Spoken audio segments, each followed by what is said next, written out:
नमस्कार, बहुत बहुत स्वागत है न्यूज 21 में आप सबका। आपके साथ मैं हूं रतिका पांडे। श्रीनाथ गोपाल गौशाला कंचालिया के अध्यक्ष नेमाराम चौधरी, सचिव मांगीलाल माली, कोषाध्यक्ष भूराराम सिरवी और व्यवस्थापक दीपक सेन ने गौशाला की कार्यकारिणी टीम के साथ न्यूज 21 की टीम से विशेष बातचीत की है।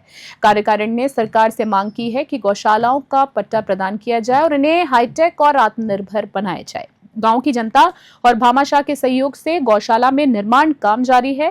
टीम में राजस्थान के मुख्यमंत्री भजनलाल शर्मा से अनुरोध किया है कि गौशालाओं के अनुदान की राशि 50 से 100 की जाए। उन्होंने सरकार से कहा है कि अगर भाजपा सरकार कांग्रेस के समय दिए जाने वाले 9 महीने के अनुदान की जगह 12 महीने का अनुदान दे दे तो गौवंश की हरेचारी की समस्या भी समाप्त हो जाएगी। वरिष्ठ संवाददाता सुनील खींचे ने विकास कार्य को लेकर गौशाला टीम के साथ विशेष चर्चा की है। आइए आपको भी सुनाते हैं। नमस्कार, आप देख रहे हैं न्यूज 21 और मैं आपके साथ सुनील खिची। दोस्तों, आपको पता है कि हम लगातार गौशालाओं के लिए संबंधित मुद्दे उठा रहे हैं कि किस प्रकार की स्थितियां हैं, किस प्रकार मुद्दे मसले और गौशालाओं को धरातल पर देखा जाए तो किन समस्याओं का सामना करना पड़ता है। तो आज हम श्री नाथ गोपाल गौशाला समिति कंटालिया के अंदर पहुंचे हुए थे और यहाँ के जो अध्यक्ष, कोषाध्यक्ष और सचिव कार्यकारिणी टीम हमारे से लाइव तस्वीरों में न्यूज 21 चैनल के माध्यम से जुड़ी हुई है। नेमाराम जी चौधरी हमारे से लाइव तस्वीरों में जुड़े हैं। उनसे खास बातचीत करते हैं कि इस गौशालाओं में कब से वो स्थापना हुई है इस गौशाला की और कब से सेवा दे रहे हैं, और इस गौशाला में बात करें मुद्दे मसले समस्या उनकी किस प्रकार है और समस्या किस प्रकार धरातल पर आ रही है।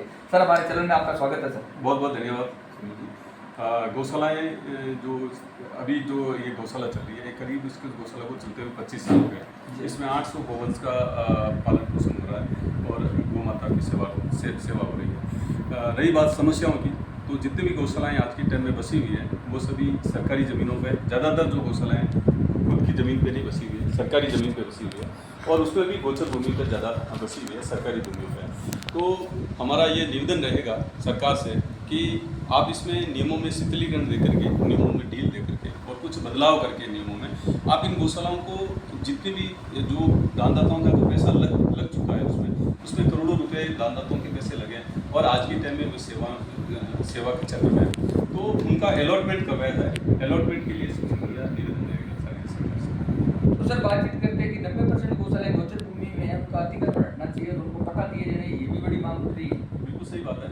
आज के टाइम में सबसे ज़्यादा जो अतिक्रमण है गौशाला, जितनी भी गोचर भूमियाँ हैं उसमें सबसे ज़्यादा अतिक्रमण लोगों द्वारा कर रखा है। तो सरकार से ये निवेदन रहेगा कि उन ज़मीनों को खाली करवाई जाए और गौशाला के लिए विशेष तौर से उसमें चरने और विचरण और चारा पानी की व्यवस्था विकसित करने के लिए राज्य सरकार उसमें विशेष प्रोग्राम चलाए और उन गोचरों को विकसित किया जाए ताकि गौ माता के लिए एक अच्छे चारे की व्यवस्था उसमें मिल सके। सर, आत्मनिर्भर और हाईटेक गौशाला बनाने के लिए आप सरकार से आपकी क्या मांग है, क्या संसाधन आपको अवेलेबल होने चाहिए? और बात करें आपकी कार्यकारिणी टीम है, जब मीटिंग होती है या आपकी जब ग्रामीण क्षेत्र पर आप निजी तौर से आप कोई मीटिंग करते हो तो किन मुद्दों पर लेकर हाईटेक और आत्मनिर्भर बनाने के लिए क्या प्रयास रखते हैं, क्या मांग उठती है? जी, सबसे पहली बात है गौशाला के लिए आत्मनिर्भर और हाईटेक बनाने के लिए सबसे पहले उसकी खुद की इनकम जनरेट होनी चाहिए। उसकी सेल्फ इनकम होगी तो वो अपने आप में आत्मनिर्भर होगी और सेल्फ इनकम पैदा करने के लिए सबसे पहली चीज़ है उसका गो उत्पाद। जितने भी गाय से जो उत्पाद पैदा हो रहे हैं उसको प्रोसेसिंग के द्वारा हम किस प्रकार से लाएं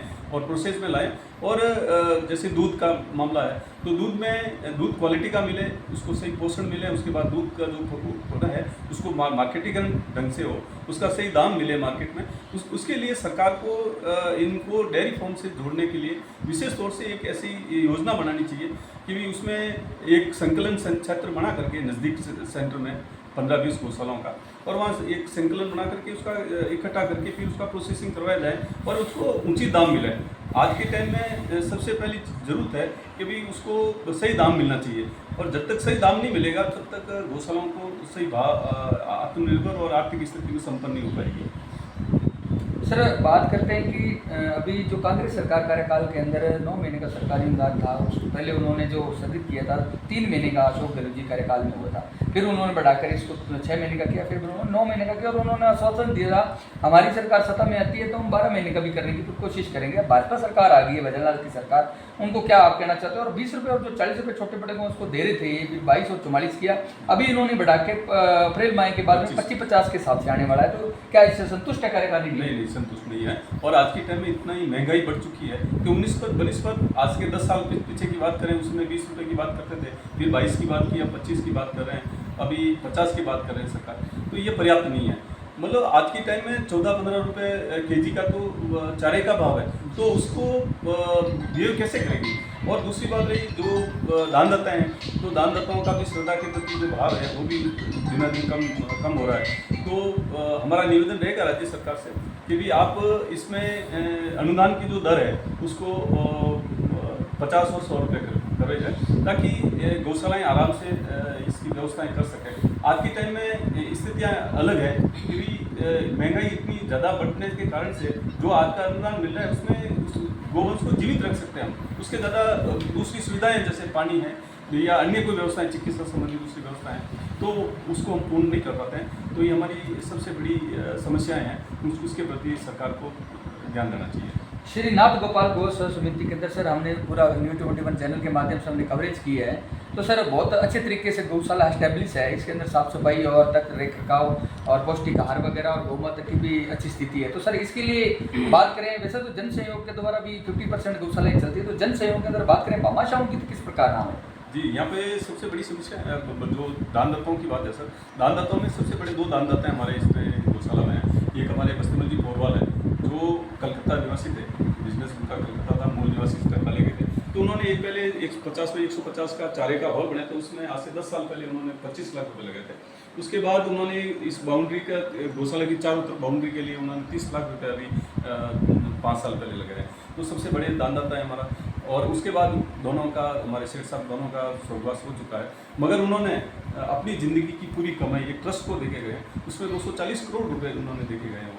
वो तो हम आज के टाइम में उनका बहुत शुक्रिया अदा करते हैं, आभार प्रकट करते हैं कि आप इतना बड़ा सेवा का कार्य और एक संस्था को इतनी बड़ा अपना ज़िंदगी की कमाई देके गए, उनके लिए बहुत हृदय से आभार। तो सर बात करते हैं नेमाराम जी, गौशालाओं में कब से स्थापना हुई और पहले भी आपने बताया था, स्थापना होने के बाद में किन समस्याओं को लेकर आप गंभीर थे कि अगर मीडिया के माध्यम से बोलने का सौभाग्य हुआ तो हम इन मुद्दों को रखने का प्रयास रहेगा। हमारे जो श्रीनाथ गोपाल गौशाला की स्थापना जिसमें मैं 2000 में सरपंच बना था, तो हमारी पंचायत का पहला प्रस्ताव था कि अपने एक क्षेत्र की पूरी जनता की पब्लिक की मांग थी कि वे गौशाला की स्थापना करें, तो उनकी भावनाओं के अनुरूप हमने ये पंचायत का पहला प्रस्ताव लेकर के इस गौशाला की स्थापना करी। और उसके बाद हमने कंटिन्यू लोगों के बीच जाकर के दान मांग करके इस गौशाला को स्थापित किया। और जितने भी यहाँ अतिक्रमण थे गौशाला पंचायत द्वारा हम पूरे अतिक्रमण को हटाया और फिर इस गौशाला को यहाँ स्थापित किया। आज के समय मैंने कम से कम इसमें 800 गौशाला गोवंश का पालन पोषण हो रहा है और सभी अच्छी तरह से हो रहा है और लोगों का अच्छा सहयोग है। हमारे साथ जो यहाँ के जो श्रीनाथ गोपाल गौ समिति के जो व्यवस्थापक अध्यक्ष साहब है वो भी जुड़े हैं, उनसे भी खास बातचीत करते हैं। दीपक जी युवा है, संघर्षशील है और किस प्रकार के आगे की उनकी जो पूरी जर्नी बढ़ी है कि गौ माता की सेवा कर सके। तो सर नमस्कार। नमस्कार सर, युवा हो, अभी युवा के हिसाब से अध्यक्ष पद का विराजमान किया है श्रीनाथ गोपाल गौ व्यवस्थापक तो व्यवस्था किस प्रकार व्यवस्था की जाती है और समय समय पर गौशाला माता के लिए किस प्रकार व्यवस्था की जाती है? समय समय पर यहाँ पे चाय की देख रेख और चारा खरीदना और दूध के भी सारे कार्य जो किए जाते हैं। तो आगे की अभी आप युवा व्यवस्थापक हो तो किस प्रकार आप कहना चाहोगे कि यहाँ जो भी समस्याएं हैं वो बिल्कुल यहाँ आनी चाहिए? बिल्कुल समस्या इसका निवारण करके खुद गौशाला में व्यवस्थित कार्य किया जाए। तो नमस्कार जी, हुकम। तो काफ़ी समय हो गया सर इस गौशाला श्रीनाथ गोपाल गौ समिति के अंदर, काफ़ी एज भी होगी आपकी, तो किन समस्याओं को लेकर आप चिंतित हो यहाँ? बहुत अच्छा चल रहा है, बहुत बढ़िया है। और पैसा बढ़ाओ, भाव खाओ, सब दूसरा भी भाव बढ़ गया और इसका भी कोई भाव दे देती सरकार तो कैसे जी। एक सर मांग, मैं वापस आपके पास आता हूँ, एक मांग और उठ रही है कि बिजली लाइट पानी की निकासी फेज देती है, तो जो बिजली बिल है वो सरकार में नहीं करे, चाहे एमएलए कोटे के द्वारा ही किया जाए। बिल्कुल सर, सही बात है।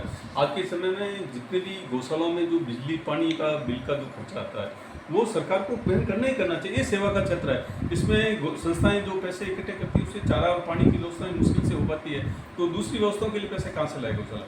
तो ये हमारी मांग रहेगी सरकार से कि भी जो बिजली का बिल आता है और पानी का तो चलो, जो जितनी भी सरकार की जो योजनाएं चल रही है हमारे यहाँ क्षेत्र में, जैसे मगरा क्षेत्र से जो मारवाड़ जंक्शन की गौशालाओं की बात करें तो उसमें मगरा क्षेत्र से जुड़ी हुई जो गौशाला है उसमें तो चलो मीठा पानी मिल जाएगा आपको, बाकी की जो मारवाड़ जंक्शन और आसपास की गौशाला उसमें टोटल खारा पानी है, पीने लायक पानी नहीं है। तो हमारी मांग रहेगी सरकार से कि भी जो ये गौशालाएं हैं जिसमें खारा पानी है, जिस क्षेत्र में खारा पानी, उसको पानी के लिए विशेष व्यवस्था दी जाए, जवाई जल योजना से दी जाए, ताकि ये गौ माताओं के लिए मीठा पानी मिल सके। आप देख रहे थे न्यूज़ 21 और मैं आपके साथ सुनील किसी। दोस्तों काफ़ी मुद्दे हैं जो उभर कर सामने आ रहे हैं। श्रीनाथ जी गोपाल गौशाला समिति के अंदर घंटालिया के अंदर आए हुए थे और विशेष तौर से लाइव तस्वीरों के अंदर न्यूज़ 21 चैनल के माध्यम से हम जुड़े हुए थे। तो इनका जो मानना है कि 9 महीने का जो सरकारी अनुदान है वो 12 महीने का हो जाए तो काफ़ी समस्याओं का सामना नहीं करना पड़ेगा।